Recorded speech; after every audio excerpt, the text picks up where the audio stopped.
I can. Brilliant. Okay, so again, good morning. I'm Diogo, study skills manager for the group. As I said, usually based at Bedford, but also in Kettering and all of our colleges.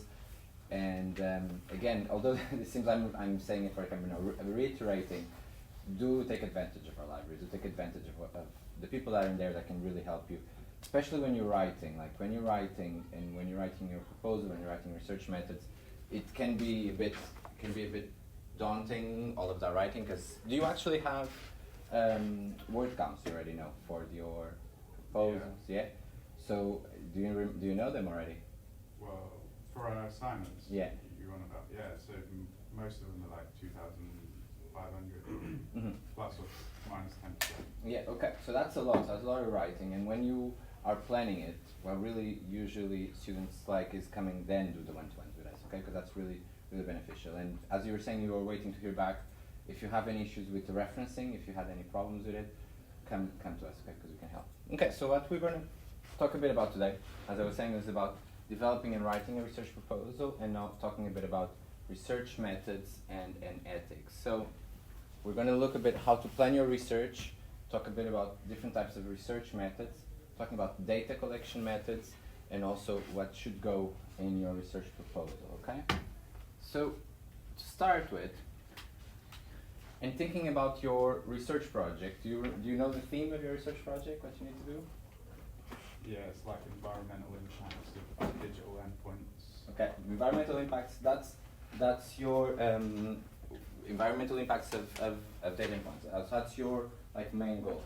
So if you were thinking about, before carrying out any research, you need to think what do you like to find out and what resources you need. So if you don't mind, on activity 1, think about what will be the purposes of the research that you're doing, what purpose you think you're going to have, and what type of information resources do you need. You mind having a bit of a chat for it, 2-3 minutes, and write down some purposes? Okay, you can do it in group or individually.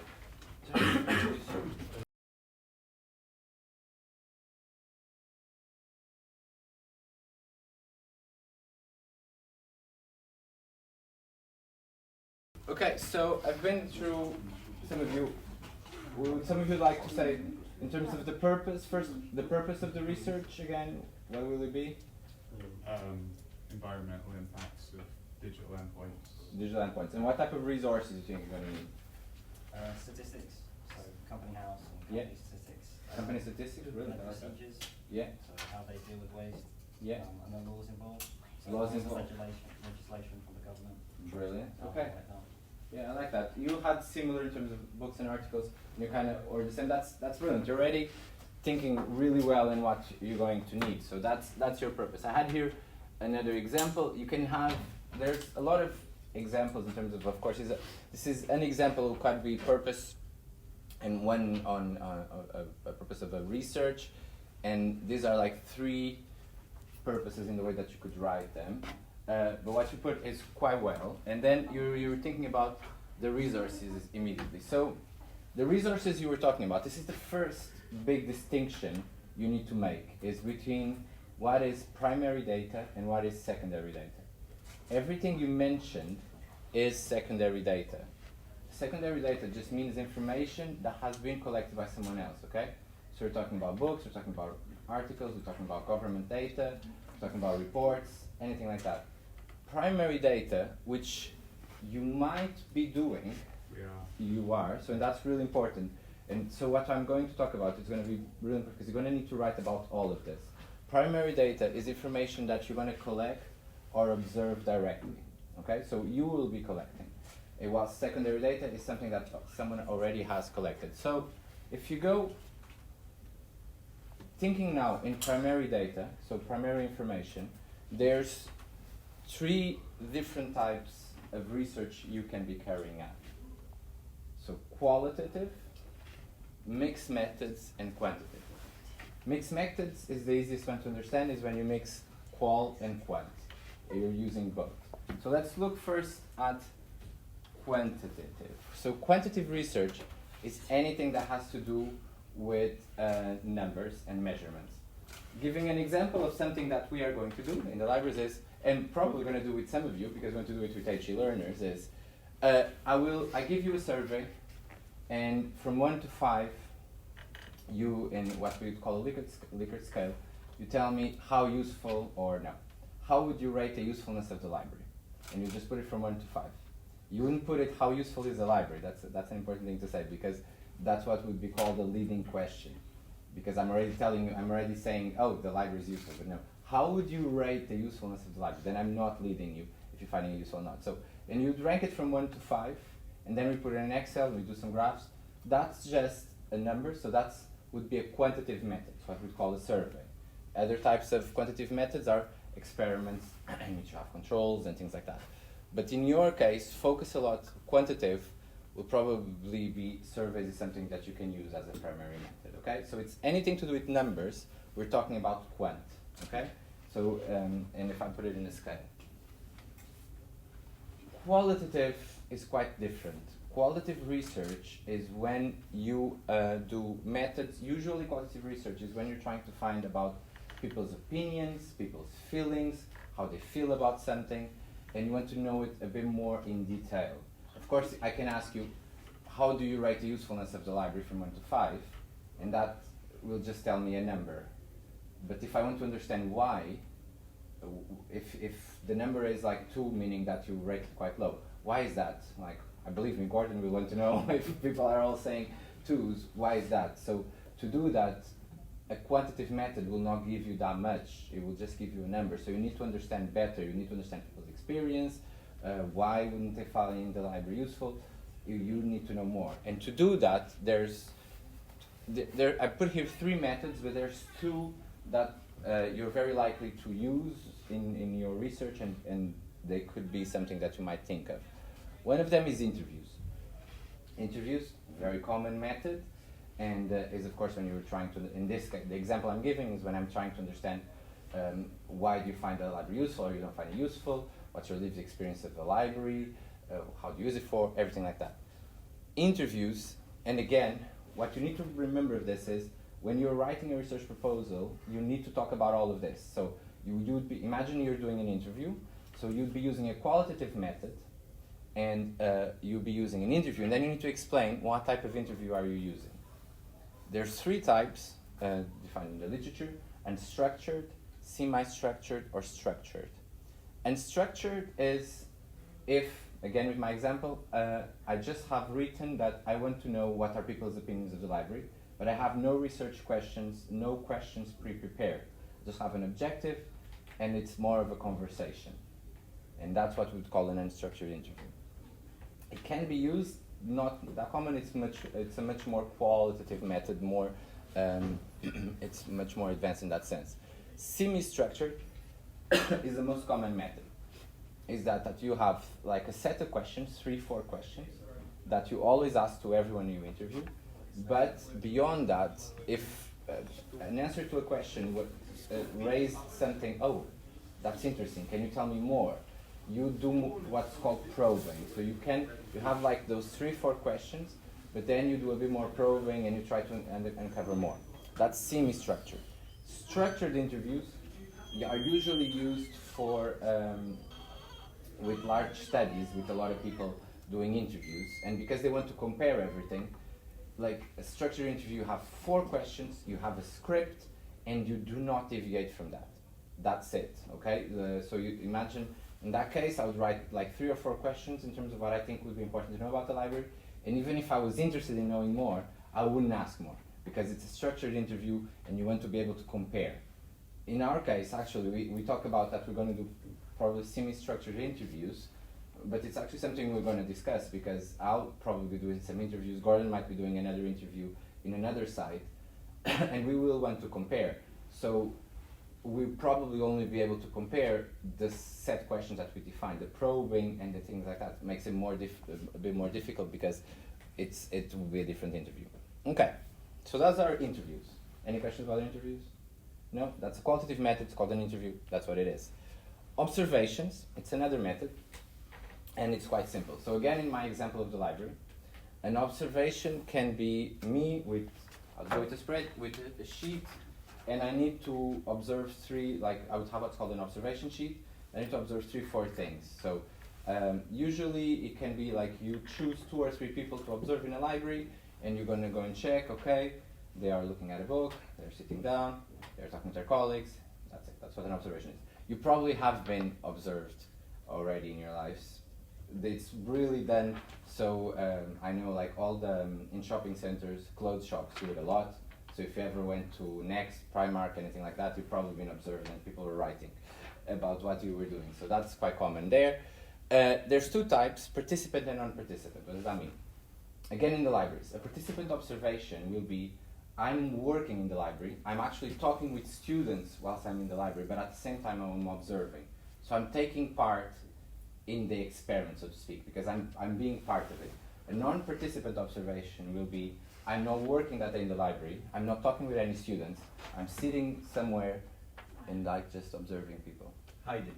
There need to be.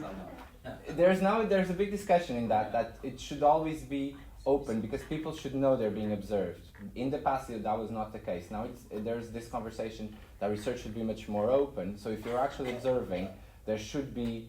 So if we did that in the libraries, I don't think we're going to do observations, but if we did that, we would tell you is there will be observations happening in the library today. Are you happy that you're being observed? I would give you an informed consent form, things like that. That's now what's called the ethical way of doing it. In the past, that was not done. That's why I was saying that you could have been observed. So that's the difference between participant and non-participant. I'm not sure in your case observations will be something that you'll be doing. I assume interviews and surveys could be something that you might do. They are the most common ones. They're very trusted methods. You'll find references in the literature to back up. You are doing those methods, so I would say that.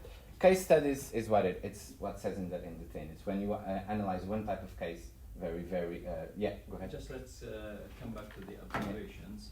Now, regarding your research, which is, we choose our Bedford College as a business, right? And we told you that the Bedford College is calling another company to get the old computers and these things, and we wanted to know that company, okay? So one of the observation that's coming to my head now, we cannot observe, I think, the college because they just put in the computers on the cage, so what you can observe. But the company that collect these things, you may ask them if you can do the observation method inside their company, or what they are employee doing, or maybe you can go with them to other places where they are collecting these things, so you can put like these notes about it, okay? They will know about you. It's legal, it's not you are hiding or something, okay? And you are not participate in this case. It's not participant, but they know, they have the knowledge that you are observe that thing and check for your research.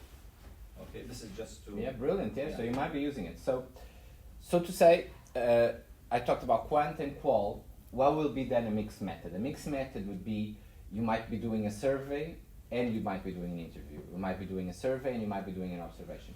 Mixed methods now are considered really powerful because they take advantage of quant and then qual. Because quant can give you an overview, can give like a picture of something. Again, with our example of our research that we're going to do in the libraries. So our objective, I don't know if you're going to be successful, would be to survey every single HE student, and if we do that survey, we'll kind of give you an overview from 1 to 5. How do you use the library? Okay, but then we go into qualitative and we interview a subset of you because we won't be able to interview all of you. We don't have time, and we will then with that subset we can then go more in depth to try and understand the reasons why you find the library useful or you don't find the library useful. Okay, so mixed methods are now considered really powerful, just so you know. Of course, they're more work in a sense, because if you're doing 2 things instead of 1, the work will double, of course.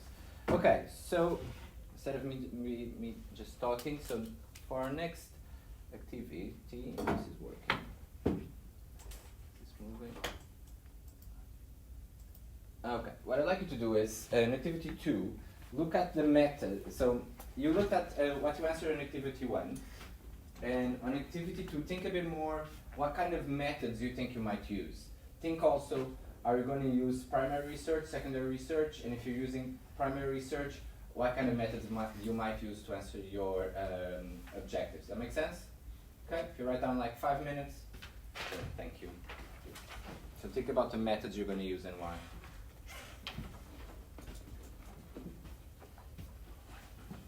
Actually, think about in terms of how the interviews. As you say, we're going to use. Be okay using some use it just in comparing. I think Because the thing is, we'll be using descriptions. obviously use secondary research, but use secondary research first to understand the subject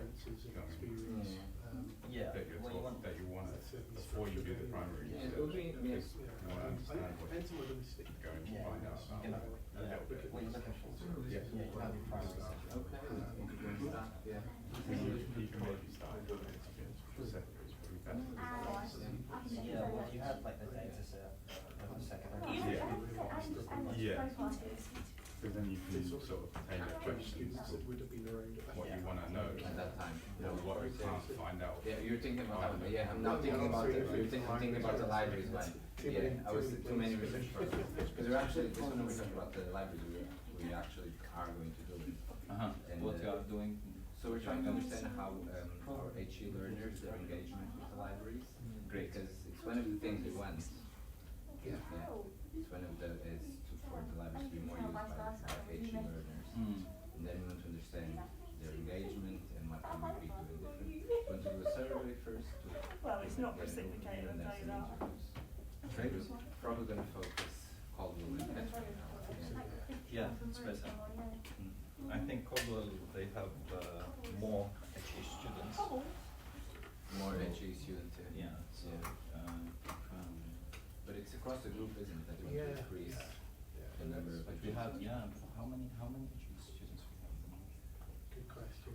We've got the report that's got the numbers, so we'll be using that. The other things in this observation, you have to classify them by computing. Yeah, no, of course. Because this is also depending on the specialists, how they are using the library. Now for computing, they are prepared maybe using internet resources more than using the actual books. But still they are going to the library, the electronic library, and using it. This is the type of using it. So You're actually a good point, because I don't think on the survey you differentiated between using it on like, you need a new question. Yeah. You need a new question. Yeah, because some of our students might use it just brilliant. I mean, probably that. So did you put any methods already? Yeah, but going to be mixed as well. Secondary, and then What primary. really good, obviously. Mixed. A mixed approach. And you think you're going to use mixed? Semi. And you, which kind of methods you're thinking you're going to use? Observation interview? Brilliant. Okay, so you're using mostly qual then? Observation and interview. Okay, so that would mean you'd be using qualitative research mostly. And you, is it the same? Mixed. Much the same, but we want to mix it in, so Okay. there's quite a lot of secondary research involved. Of course. To understand the methods you used to get primary research. Yeah, yeah. Brilliant, okay, I like that, that's great. And here, did you write any methods? Yeah. Which one did you put? So primary research. So primary research, no, which are cited. Interviews, and then face-to-face online surveys. That's brilliant. Okay. It's interesting. I like whatever. I like that you all are thinking. You're going to use a lot of methods, and we're going to talk about project planning in a bit. You need to be careful in terms of how much time are you actually going to have. And it's brilliant that you want to do a lot of things, but then you need to plan it really well. We're going to talk a bit about that in a while. Okay, now another thing you're going to have to talk about, and when you are fundamenting your research, is sampling. In your case, you won't be asked too much in terms. You just need to kind of explain what you're going to use, because there's a lot of formulas, there's a lot of stuff that we could go into here that we're not going to go, because you won't be asked too much into it. So just a big difference that you need to talk about is probability sample versus non-probability sample. It's how you select your research participants. That's what you need to do. Not need to talk about how you're going to select them, and you just need to explain. And in your case, one thing I can tell you is you're probably not going to use a probability sample. Probability sample is when any member of the population has the same chance to be included.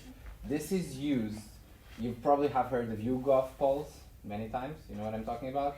And that's a probability sample is when you want to have like a really good representation of what a population thinks. So in the YouGov polls, you need to try and have a good representation of what the country thinks. If it's about who are they going to vote, whatever it is. And you keep hearing about, I don't know if you hear that much, with confidence intervals, so 95% is when you're 95% accurate. So, but there's like really good, like really important mathematical formulas to do that, and I assume you're not going to go into that. I hope you're not, because it's quite a lot to learn. Non-probability sample is when members of the population are deliberately excluded. So you just went to a subset of the population. A good example is again the library study. In the library study, we just went to do HE learners. So we're clearly selecting HE learners for our research. And so that's a non-probability sample. And for our interview, we're probably going to use what's called an opportunity sampling.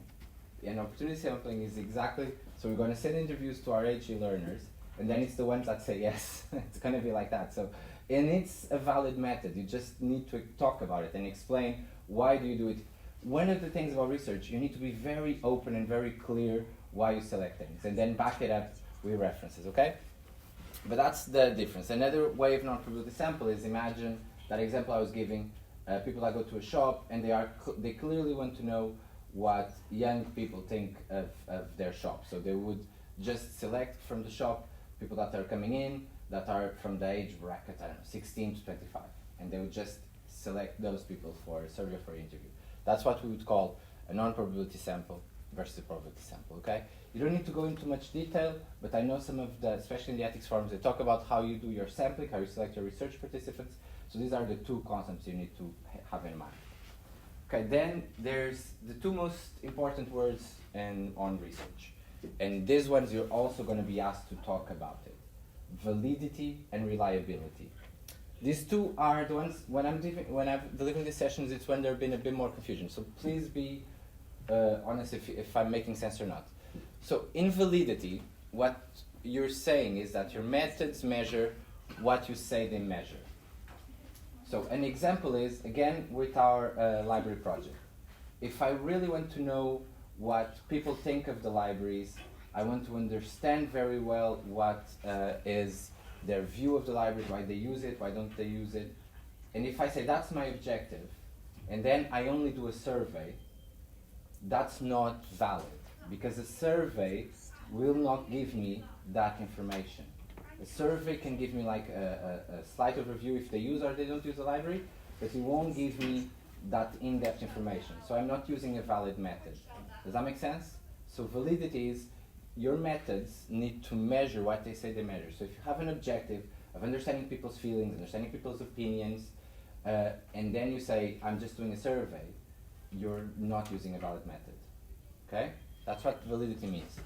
Reliability is a bit more complex. But in your case, it can be quite simple. Your methods measure the same thing under similar circumstances. What does that mean? Again, my example of the libraries. I did that survey about what people thought about the libraries. And I surveyed all of the HE learners. If someone else, there's two ways of looking at reliability, and they're both covered by reliability. First, when I do that survey and I put it on Excel, I do my graphs, someone else that is going to pick up that Excel spreadsheet and wants to do the same graphs should be having the same conclusions. If not, it means there's some mistake, or on my end or on someone's end. So something was not reliable then. Okay, that's one point of it. Another thing in reliability is if someone else the next day did a survey with the same population, should be roughly getting the same results. If not, something is weird happening, because it means like if I'm surveying someone one day, if I'm surveying you today, what are your opinions of the library? And then I come in tomorrow and serve you again, I should be getting roughly the same results. There might be some differences. One day you might be annoyed by a library staff member, might have not been as nice as you would expect. But in general, in a population, I should be getting roughly the same results. If not, the method is not reliable. Does that make sense? So there's two ways of looking at reliability, but what they say is that your methods should measure the same thing under similar circumstances. And you need to explain why are your methods valid and why are your methods reliable in the research proposal. Valid, you just need to explain, I'm using an interview because I want to understand people's feelings, whatever it is, so you explain why you're using an interview. And reliable is about you explaining really well the methods that you're using and how you're analyzing that Excel spreadsheet, whatever it is, and then you're proving that it's reliable. Okay. So now, I'm just going to go briefly in terms of what the research proposal, when you do it, what needs to include, okay? It needs to include a working title, your aims and objectives, and the research question to be addressed. Usually you always have a research question. Some research proposals might just ask you for aims and objectives, but usually you have a research question. You need to have a rationale of the project. Why is it relevant? You have it easy. You're like, there's nothing more relevant now in terms of recycling, in terms of what happens to products like that's related with the environment. You just need to explain it, but like you have it very easy. And the method, then you need to explain your method. Are you using qualitative methods, quantitative methods, mixed methods, and why you're using them, okay? And of course, a reference list, that's obvious. So if you look at the aim, so when you're talking about the aim, you need to make clear three things. The first one is if what you're proposing is feasible. And when we're saying it's feasible is in terms of the time you have available for it, your skills and knowledge, and your access to people. You need to demonstrate these three things. Access to people, it seems like you already have. So that's done, check. Your skills and knowledge, that comes with your writing. You explain well what you're doing. If you are able to explain well what the qualitative method you're using, quantitative method, you're showing your skills and knowledge. Time available, this is when it gets, you need to be careful with this. If you're telling me, oh, I'm going to interview 100 people, but you need to finish your proposal in 6 months, like, are you really going to interview 100 people? First, when are you going to find 100 people? Second, are you going to have time to transcribe all of those interviews? Are you going to have time to analyze all of those interviews, okay? So you need to be clear in terms of the time you have available and that what you're saying you're going to do makes sense for the time you have available, okay? That's the first thing, feasibility. Second, is it if it will be effective in achieving your aims and questions. What does that mean? It means that you're using a reliable and valid method. It's again the same thing. Your aims should match the method you're using, okay? If you just want an overview, again my example, I just want an overview of if people are using the library or not. So I just do a survey, how many times per month students use the library, and that's it. And then I'm doing a reliable method. But if I want people's opinions and feelings, then I need to do other things. And yeah, this is, just check always your assignment briefs. You need to make sure everything you do meet the requirements of what your assignment is. When you're writing the proposal, anything that you have in mind is always its purpose, and try and show why is it significant. Again, you have it easy.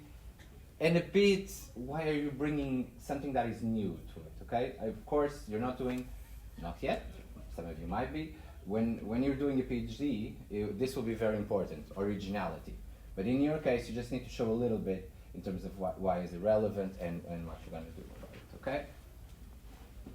Again, when we're talking about here, demonstrate why you're the correct person to undertake. You just need to understand the research project. So your tutors need to see through your writing that you are able to do this research project. So if you present an informed, detailed research proposal, then you're fine. Use the correct references, talk about the methods, talk about the sampling, you're done, okay? Now, just quickly in terms of your research aim, it's just a statement what's going to be achieved. It should be the source of your title and what your research will be assessed against, okay? So your research aim, you're going to work on it with your tutors, but it needs to be specific, it needs to be clear, and it needs to, it will be what you're going to be assessed against. If you're asked for a research question is exactly that, what you're going to find out. It can be all of these things. In your case, it will probably going to be examine perceptions, I assume, or you're going to compare effects. It can be all of these things. It can also be predict what's going to happen. So examine effects of an intervention. If we started to do an intervention to have more people coming to the library, one of our research questions could be, has that, what were the results of that intervention, and we analyze that. So that's all the types of research questions we can have. Okay, oh, sorry. And then, so those are like the main things that we want to find out. Does that make sense? Yeah? Any questions about this part? No? I just have here an example of how it is. So this is from a research paper. So this could be a title, okay? So the title, this is actually research, I can send you the research paper after. The title of the research paper is this one. This is their aim. And then you can see they had like 3 research questions. And then they have the methods in which they did a survey, okay? Which yeah. So it's just an example of how you divide your title. It can be a good one for them to look at in more detail. Okay. Are you okay to keep going in terms of ethics now?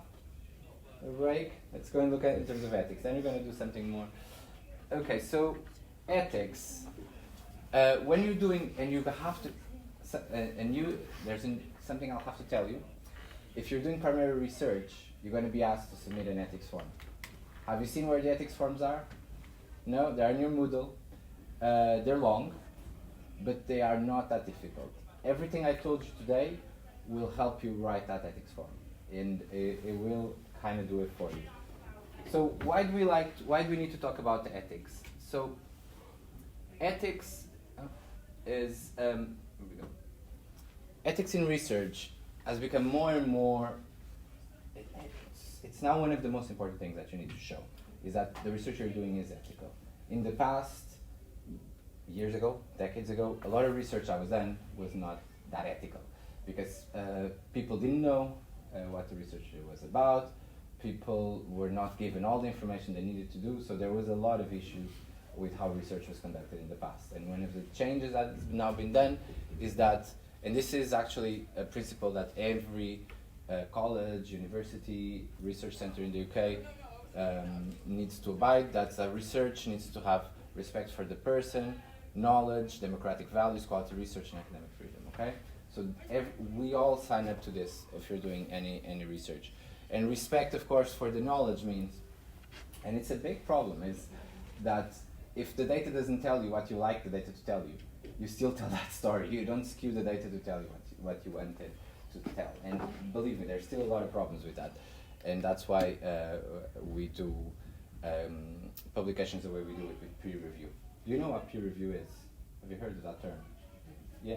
So, okay, cool. So that's it. So one thing you're going to be asked, and it's going to be difficult for you to think a bit about it, is you always need to think what are the benefits versus what are the costs to individuals taking part.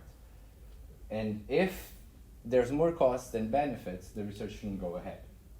In our example, what are the benefits when we had to write this in terms of using the libraries and what we want to do? Our benefits are we want to make the libraries a better place for you, for HE learners. We want to make sure we have the resources you need, and we wanted to make an open space for you to use, so you can have, so it can benefit you, and you can have get out of the college with your qualifications. That's our benefits. What are the costs? What will be the costs? Actually, I'm going to ask you. So imagine I want to do a survey with you. I want to interview you. What costs do you think? Time. Exactly. I knew you were going to say that. Exactly. You're going to have to be here half an hour more. I'm going to ask you questions. Are there any other costs that you could think of, apart from time? Could it be uncomfortable, me asking you questions about why do you use the library, your past experience with the library, or you think it'll be okay? Be okay. It depends on the person, right? It could be, some people might not like to talk that much about themselves. They might, why is this person asking me about my experience with libraries in school? I don't want to talk about it. And that's fine, that's absolutely fine. And so we need to discuss all of this. And we actually wrote about it, saying that yes, it can be a cost. So the way you talk about it is, if the first, we're always gonna give you a consent form, and I'll talk about what a consent form is in a bit, explaining me what the research is going about, and I'm going to interview for 30 minutes. And if you don't want to, you don't want to. You say no, it's like, I'm sorry, I have more to do today, and I don't want to talk to you, and that's absolutely fine. So you need, when you're writing your ethics form, you're going to need to think about, so in your case, if you're going to observe people you might interview them, what do you think would be, so first, what are the benefits for you? Get the primary research that you want to get out of it. So. That's for you. What are the benefits? What are the social benefits? Oh, right. Just finding potential solutions to the problems, I guess. In relation to environmental waste. Yeah, that's brilliant. And the costs. Obviously, the time it takes to do the research. That's again to you. Yeah. But for the people you're interviewing, time can be also for them. I guess just them being observed is like might be a problem for them. Exactly. Yes. Some people really like. If some people really might not like. What? I'm gonna have the students observing me while I do my work. I really don't want that. So it's something that you need to discuss about it. If they don't want it, you need to have a quick way of saying it. If people don't want to be part of the research, then that's fine. Well, have a good example here. You didn't want to be recorded, so you were asked for it, and you said no, and that's fine. That's how you do things. It's ask people, and that's how it's an ethic way of doing things. Okay, that's always what you need to do. Okay, so another example. Yeah. I asked you before the lecture if it's okay with you. Oh yeah, what? If say no, I don't want to record this. Yeah. That's fine. I cannot do the video recording. Yeah. Yeah, no, absolutely, yeah, exactly. So I actually have a good example of one thing that was not ethical. That it's interesting, but it's not to do with research, but it has to do with how we usually don't understand how in your place of work how ethics work. So in a summer job, I once was in Ireland before starting my PhD. I was working in one thing called Ashford Castle, and I was doing falconry, and I had people coming with me whilst we were walking with the hawks.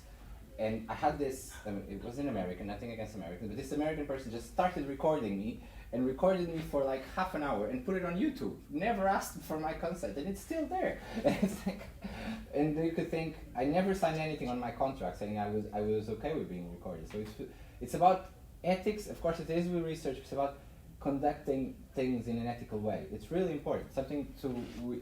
These skills, of course, you're going to use them on research, but I think they're really beneficial as well when you think about, especially when you reach to management positions, things like that, think about how to conduct stuff ethically with the people you're working with. It can be really important. Okay, sorry, I went a bit on the sidetrack here.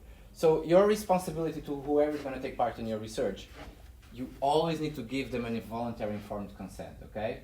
It's not like, come on, you really want to be part of this research, don't you? Come on, just say it. No, it needs to be voluntary and you cannot coerce people. You need to be open and disclose everything. That's something that's changed a little bit. In the past, it was quite common, especially in some types of medical research. People didn't tell you everything. That was not okay. We don't do that anymore. No one does that anymore, I hope. Rights to withdraw. So if someone was okay with the interview or okay with the observation, but after 10 minutes like, sorry, this is really not okay, I'm not liking it, you should let them go. And of course, privacy, and this is going to be really important, is there's one of the forms in your ethics form, which is about data consent and data management. And you need to explain, and it's simple, but the thing is, you shouldn't be saving any work in a non-encrypted USB drive. All of your work should be, all of personal information that you collect needs to be behind like something that's password protected. You'll talk then, which is I assume you should be using work laptops for college laptops for this, because we have OneDrive, and it's the college IT department takes care of its safety, all of that. So it's what you need to talk about it, and disclosure. It's about you telling everything. Now, informed consent and the participant. An informed consent and the participant sheet. So the participant sheet gives all the information you need to know about the research. You're okay, because when you are actually going to submit this, if you go to HE Moodle, all the forms are there. You just have like a little yellow part that you need to fill out. So you have the informed consent already written for you as our ethics committee want you to give it. The same with your informed consent. And it needs to have all of this. And that informed consent on HE Moodle already has all of this. You just need to fill the gaps, okay? And the gaps are your aim for the research and what type of interviews or questions you're going to do. Okay, so that's what the informed consent is about.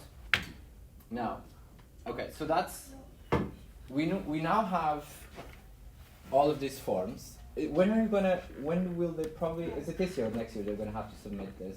When are you doing your primary research? This year. Yeah. Okay.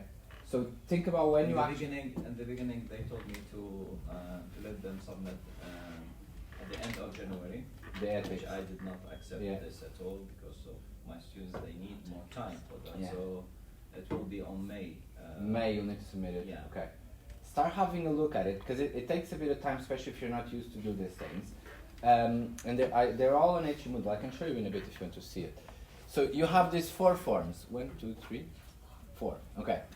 The first one, equality and diversity impact form. That's quite new, and it's about you telling what impacts, positive or negative, might have in some specific groups, in terms of age, gender, and if they don't, that's fine, you just need to talk about it. Data protection is when you explain how you're going to make sure the data is stored in a safe way, and that you're not storing it in a way that's not unsafe. The informed consent is what I told you, it's already there. In the application form, you're going to need to put your aims, your research methods, and also your research questions. That's what they're going to ask you. So what I told you before helps with this part. The great advantage of the ethics form, it's already going to help you do your research. If you do your ethics form well, it means that your research is on a good plan. Okay. Any questions about ethics? No? Yeah, go ahead. So, regarding telling people that they're being recorded, doesn't that change the outcome of how they might react to it? Yeah, it does. So it's not very accurate in terms of the data that you might collect. So there's a lot of research that's being done now. You can read a lot about it. There are arguments pro and against, of course, but people tend to be, after a while, a lot of literature says that after a while people will forget about it, they will start doing. In the beginning there might happen, especially if they're working doing stuff, after a while they start just not noticing. I've done observations, so in a research project I worked with, we've done it in schools, and both the teachers and the students, in the beginning, yes, especially, and we were doing it in respect with students, oh my gosh, they won't be, and it was we did it between the younger ones were year 5, the older ones were year 9, and believe me, after 10 minutes they didn't care about it. In the first 10 minutes, yes, but then after that, they just, and it's a bit the same with all that. But yeah, that was one of the arguments that people use to not do it in this open way, but you need to be open. Yeah, Because then people need to, because you wouldn't you always need to see yourself as a person being observed. You wouldn't not knowing, you're in your, even in a shop, you're in your shop doing your shopping and you're being observed without no one telling you, and doing research on it. It's not that ethical. So yeah. Any other questions? Yes, no questions? No? Okay, no worries. This is a lot. As I said, when you start doing this, do ask, do come and talk to us, to ask for opinions, feedback, even literature that we can give you. So on Moodle, and you're very lucky now, because I think Gordon, you got it quite recently, some of the books that you have available as ebooks tell you all of this. There's how to write your research proposal, write your dissertation, so on the study skills, and they're all available. You don't need to come to college. Have you used the books from our Moodle? I'll show you in the end, okay? I'll show you in the end, because it can be really, really useful, because those books, don't read too many of those books, but read one. The ones we have are quite good. Just choose one, and they will guide you through how to do that research. It can be really useful. Okay, one last activity, and because any research proposal and any research that you do is a project, and it's about project planning. So if you think about project planning, you don't need to write on this one. What kind of skills do you think for project management that you think you need to have? What skills do you think you need to have to be good at managing a project? Good organizational skills, I guess. Organizational skills? Time management. Time management? Any other? Cost management. Cost management, very important, yeah. Very good, you said that. Okay, sorry, I didn't hear you. Very good. Those are some of the skills. A lot of skills are needed. And their skills, don't forget communication. to do your project, you're going to need to write your project. So you need to do communication. Take advantage.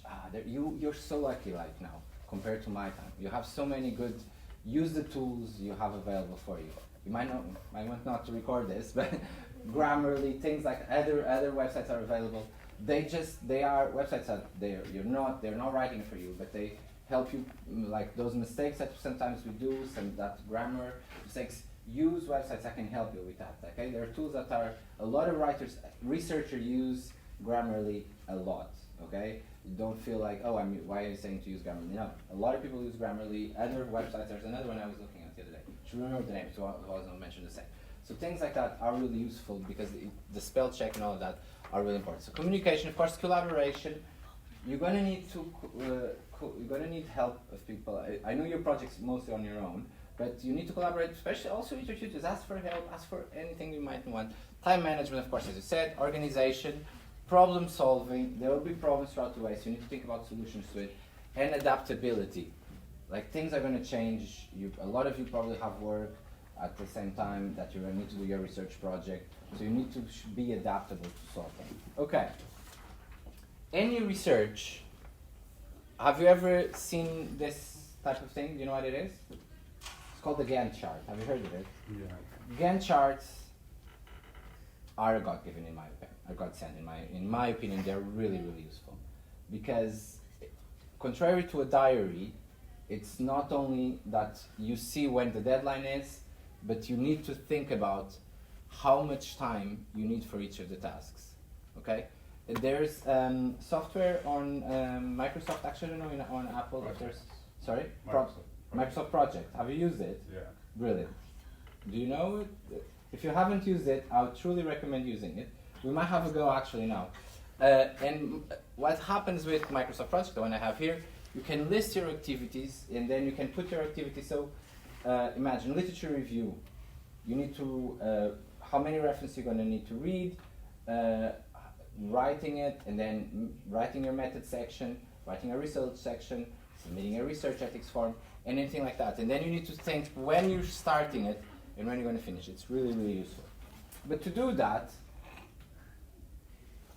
what research management suggests is that there's 5 steps to be able to create a successful chart for your project.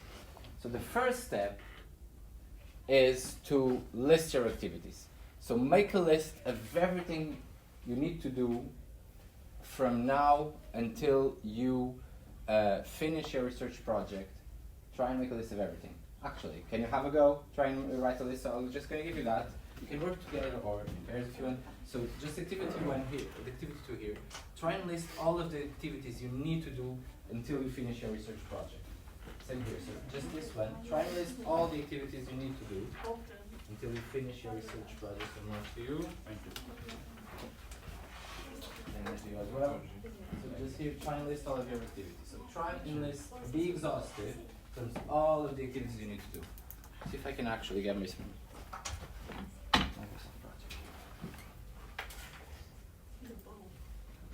Think about our projects, okay? And try to put your ideas, your thoughts on that.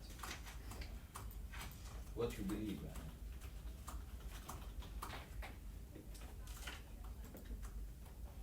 in. Is it steps we've already taken as well, or just? If you've started them, yeah, but I think.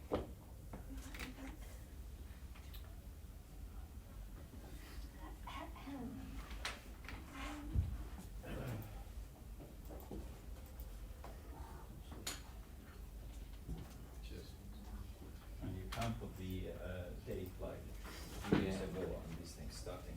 Oh yeah, well, if we're talking about that, that's the second step.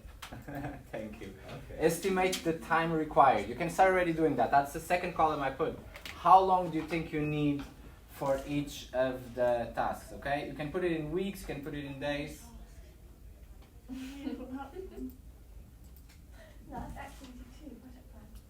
Yeah, it is. You just go straight to activity 2. I'm just trying to remember.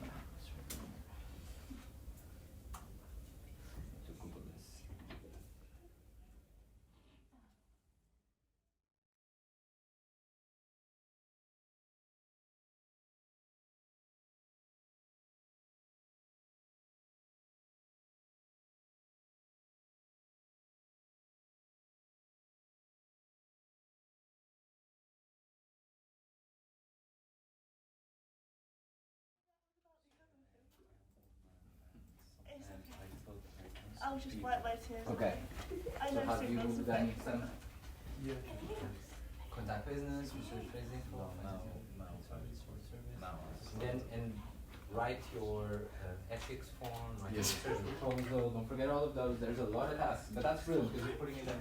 What tasks have you put already? Just secondary reports, gathering Really? info, analysing, writing reports, gathering Yeah, I think so. You just started my life, sorry. do the other stuff. That's what you're doing ethics research. How long does I that think generally you're doing take? it wrong. So that's a very interesting one because it really depends of all of your background work that you've done already. So if you already wrote your research question, if you already wrote your, if you know what method you're going to use, if you wrote your But it research says review, using the first then two steps. it should be quite quick. Yeah. So you're It shouldn't be taking you more than Yeah, so 1 day. listen, But yeah, you have to have all that prep work then Yeah, so don't before. worry So that's about when it comes. You really need to break it down. To do that form, you need to do We're everything using before. this, we're doing Okay. these two steps. Are you helping as well? I was doing the whole. What have you written already? So, what is that? Sorry. Emailing these ones. Emailing the businesses, then The face-to-face. face-to-face interviews. Think about writing literature review, finding references for your literature review, writing research questions, research methods, all of that. Okay, all of that's going to be important. You need to break it down all really well. Research. Okay, this is just to begin. I don't think you're going to finish today writing all of your tasks, but the main thing of what I want you to think here, and use that table, start writing and write more on that table. Can you say, because you've all written different things, which is really useful. Can you say what did you write on yours? Contact the business, research basic info, find statistical info, create surveys, distribute surveys, and then write ethics forms and write proposals. Yeah, all of that. And all of those, like some are really specific. Write research proposal, then you're going to need some subtasks there. To write your research proposal, you need to do some literature review, find a few references to use, write your research questions, write your research methods, write how you're going to analyze that, all of that. What did you write? You wrote also a lot of stuff, do you mind? I just wrote about what I've done, so secondary research, gathering information from like websites and Yeah. reports and stuff, and then analysing that info, and then writing a report on the info, and then doing primary research, again gathering the information, and then preparing questions, and then research. All of that, brilliant. That's brilliant. No. One thing I done with other groups on this one, and not that I did, that you did after, is they all had, and they were doing it in group.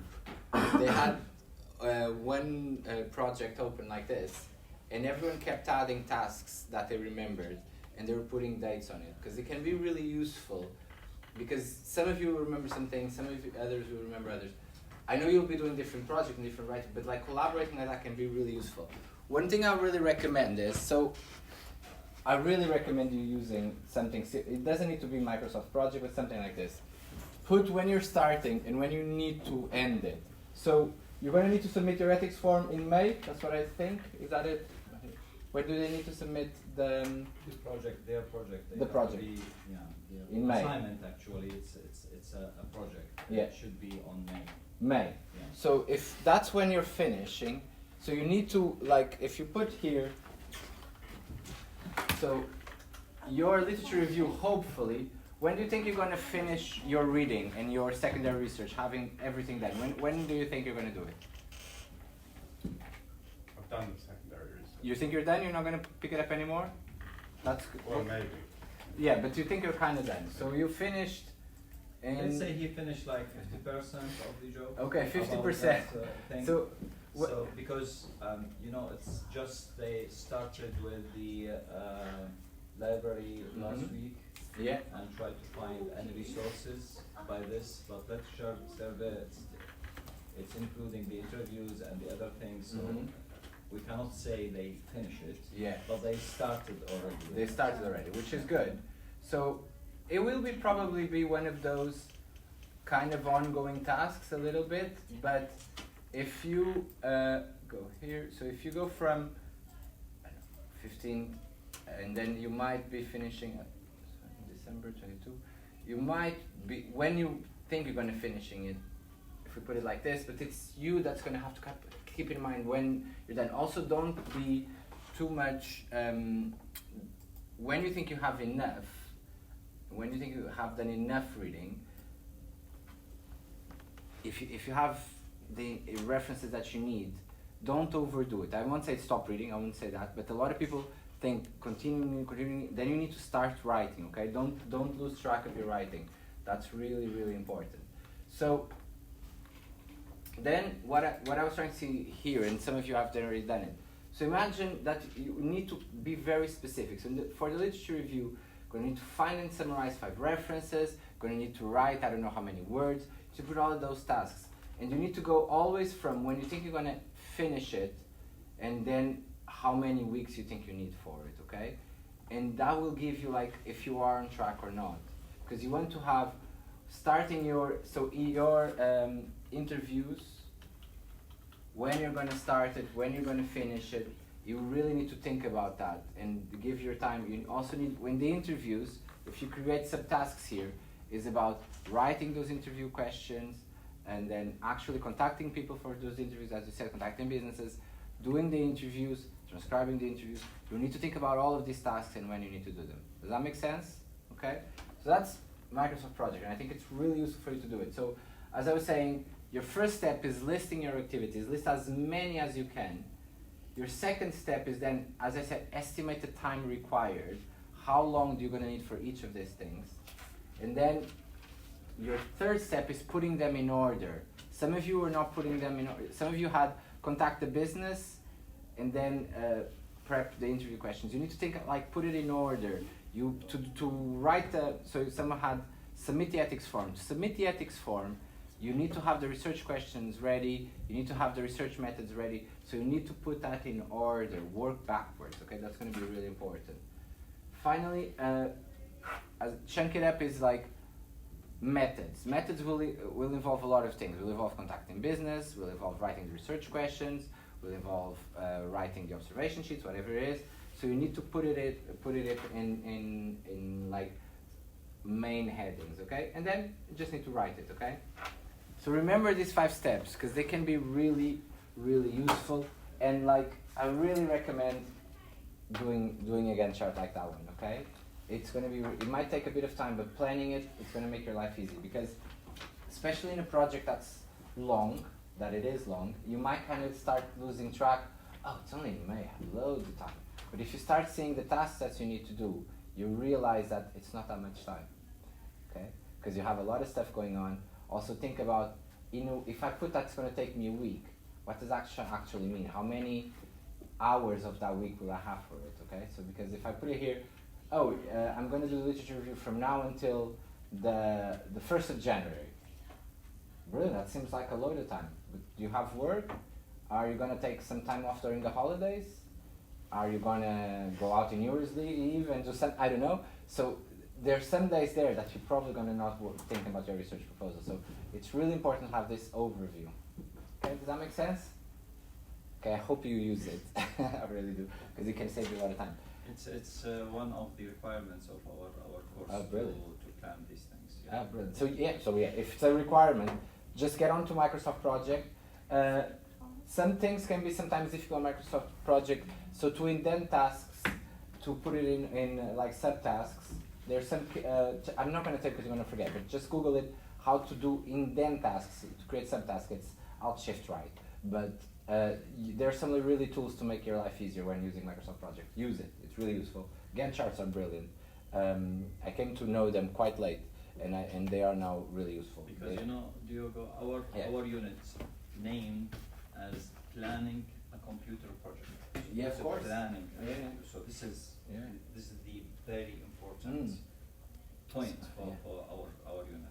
And it's going to look good if you're using like a proper Gantt chart. It's going to look good. Brilliant. Any questions? I gave you a lot of information, sorry. If you, as I say, do send me an email if you, learning resources at Bedford or at Tresham, and they come to me. If you need more questions, more help in terms of this, one-to-ones, whatever, just contact us. The libraries are there to help you, okay?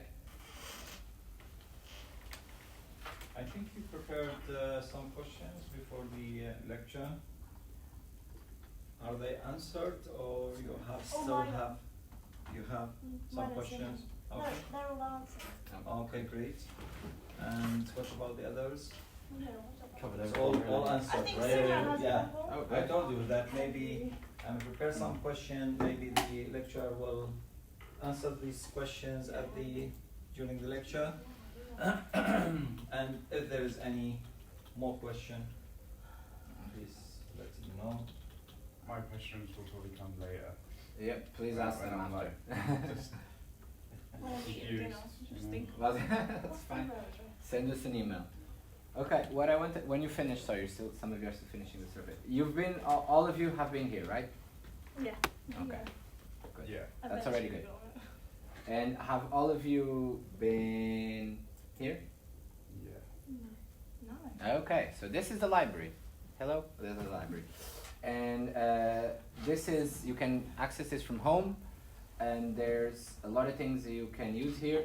So we were talking about JSTOR in the beginning, so I'll start by that. So the academic journals, you press here, and then if you go JSTOR, you just click to view, opens. What I was saying is when you're looking for research papers, use advanced search, because then you can put the keywords you want, and the other one as well, of course, but also you can put also the publication date. But what I really like is it will limit, you can limit the types of journals. If you want computer science, that's it. As the journals we have, I don't know if engineering would be good, you'll know. Environmental science might actually, and environmental studies might be useful as well. Yeah, maybe. Yeah. So then you can click on it, and it will really like limit your research to actual articles that will be useful for you instead of you having to go through loads of them. Okay, so that's just JSTOR, really useful. And anything you search, you'll have access to it because. Can you try the recycling the electronic devices? Okay, so let's go. Yeah, when I used this, it was like hard to like decipher what I actually needed. Okay, so that's your, and let's go from 2015. Oh, that's one. Something like that. Okay, and then what did I put? Computer science, environmental sciences, anything? I assume food studies is not. You go. Health, maybe? Health, let's go. Health sciences, Yeah. health policy, science technology, why not? Oh, Irish. Wow, 49 titles in Irish studies. Wow. Management, yes. Military studies, new studies. So it's better to choose the plan. I like it because it limits your. I like to do it like. I mean, for me, if I am going to search for this, first of all, I will choose only the computing, and then choose another branch, and then choose so I can refine my categories. There's already some interesting articles that's Yeah. really useful. So. Immediately, that's already better than what I did. Okay. I remember looking at it; it was just all different things. And, like it wasn't. Yeah, because then So now you know how to. the keyword, yeah, search. because those keywords. Okay, so these are the journals, and it's access provided. So when you're home, it should be the same. You log in with your student email and your password, and you have access to all of this. Okay, so these are the academic journals. There's a few others, but I really like JSTOR, so you know. Finding a book, of course, you have the physical heritage, just the physical catalog. So it's just like you can try and find there any book that we have in the library. And if you then find the book and you're searching from home and you want to reserve it so it's available when you come, you So can drop you- us an email. The first one related to Tresham, the second one related to Yeah, Bedford. Bedford. But I think they have right to borrow any book from Bedford as well. Yeah, they do, right? I'm saying correctly, right, Gordon? They do. Yeah, so they It's good to they have can- Gordon they here. can ask, Yeah, and can they take- will send it. yeah. Ah, They there's will some- send Yeah. the book here and the library. Yeah, have access to We it. are, Okay. we are actually merging the two Oh, of course, systems yes, that's this good. week, so it will all be in one place, so Great. easy to view. Exactly. Of course, It can that's take a what. little while for a stock to come from Bedford to Tresham, but always ask us, we'll do our best to get the stuff for Yeah. you.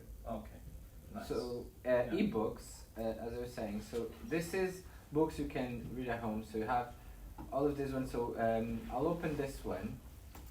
Ebook Which one Center. is the best one? Because really, I'm also confused between these three. So Sometimes VLE. I'm searching there, sometimes I'm searching here. Right. They're just, you explain, Gordon, you know better than I do. VLE is our newest platform, and that's what we tend to be adding stock to at the moment because it's got the best sort of read aloud options, accessibility options, and it generally has a wider range of titles we can add to it. So I'd say go there to start with. I would think ProQuest is less useful for HE learners. EBSCO eBooks also has academic search elite built into it, so you can view books and journals there, so it's got both that. You can just drill down into the databases. I would think Diogo, if you're looking for the They're here, aren't they? I was thinking yeah, that's the one. So VLE books, really easy to use. So I was trying to find, oh wow, there you go. Introduction to Research Methods, a practical guide for anyone undertaking a research project. Great, this is very nice. And you can read online. What about the You downloading? can print it. There you go. You can print. You can print. You might need a lot of printer credit. Yeah, exactly. You can download to read, but it will be alone. You won't download the PDF. Okay. Because of course, if not, then Okay. you will be there. So, and you need to install a software. I haven't actually installed it, but you need. Is it just Adobe Reader? Is it? I've not had to do that. Yeah. So, But it will be available as alone. So it has everything here. Like, and as I say, you don't need to read. There's other books that we have, but like these books, any of these books will help you. Just pick one that you like. Don't go read many of them because they all kind of try to do the same thing. Like, that's it. Decide upon a now method. my recommendation is if anyone has the iPad or any Yeah, of like course. things, it's better to use it to read these books.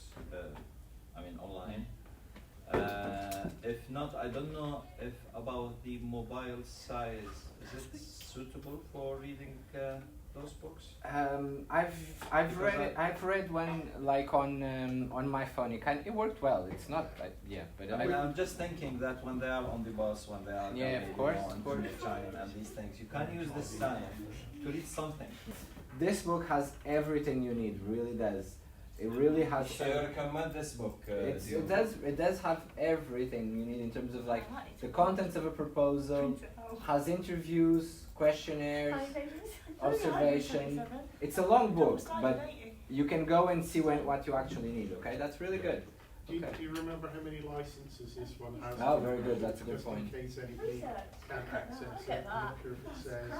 Where will it say? What about this It book? doesn't. I don't think it does on this one, but if you Oh, ever that's can't specific for access you. one, Exactly. it's sometimes because there are a limited number of So I think licenses. So you we sometimes can just get have this to wait. from the lab because I got this from Tresham Library. Oh, Did yeah. you, Catherine? Did you? Yes, No, you didn't. this one here. From I'll check if we No have way. it in Codel as well. 'Cause Yeah, if you can like, I don't know, buy like 10 copies of that one. That's the person to ask. Okay. We will look at the copies first. Generally, we only stock two Two. because of pricing. But we do. But I don't know if they have the eco. Can you search Diogo about this book? I don't think it will because if not, it would show but I'll check. Okay. Will it say in the back, Gordon? Where how many licenses? No. It doesn't, unfortunately. It does on some platforms, but this one doesn't. But we can always look at Yeah, of course. adding more licenses if it is restricted. Is that book But you in can there? always read online. That Can you one I not? don't know about the physical copy without checking. But you can always read online, can you not? Yeah, if you've got enough licenses. Ah. Yeah. So if it's got three user licenses, that means 3 people can access it at the same time. After that, it'll be. I thought it was just to download it. Okay. Downloads. I'm not sure about. No, we don't have that one. Okay. Okay. But yeah, you take advantage. Anyway, I asked the department to buy that book. Okay. And I asked the department in Bedford also to buy that book. So if we have like 1 copy here, 1 copy there, I'll bring it here Yeah. and you can distribute between you and then take it like. And you can always take copies of 1 chapter, 5% of the book Yeah. as well. It's one that we could add to the CLA platform because if they unlock it, then it's very easy to get unlimited Yeah, access for exactly. staff. Then. Okay. Any other questions? That's it. No. thank you. And this is, as I said at the beginning, of our help to you. If you come up with any other questions in the meantime, do contact us because we're there to help you, okay? And take advantage of the library. As I said, that book, this book, of course, but that book in terms of a more general, but it will give you the fundamentals you need in terms of how to write a research proposal, how to write those, talk about methods and all of that. Brilliant. Okay, thank you. Thank you. Thank you. It's amazing. Cheers. Okay, let's take some photos. Oh, wow. No. Thank you. I'm out of that one. Okay. So students can be with Diogo. Wow, okay, that's the first. I'm not doing that. No, If we're the newcomers, well, they're not going to say. No, I don't want to steal your moment. I'll photo bomb. You're not going to be This is just for personal things. I will give it to you later. I'll make sure I don't No, I'm just making 100% sure I'm not going to get Put the it. pretty people up front. Why don't you go in Okay, it? Georgie. Yeah, Okay. everyone's Okay. staying Why don't behind. you go in it? What's it I like? will let you I go. love No, it. it's What do super. we do? Hands and pockets or what? I'll That see camera you is drop it. amazing. Okay. So if Diogo and the students be around you.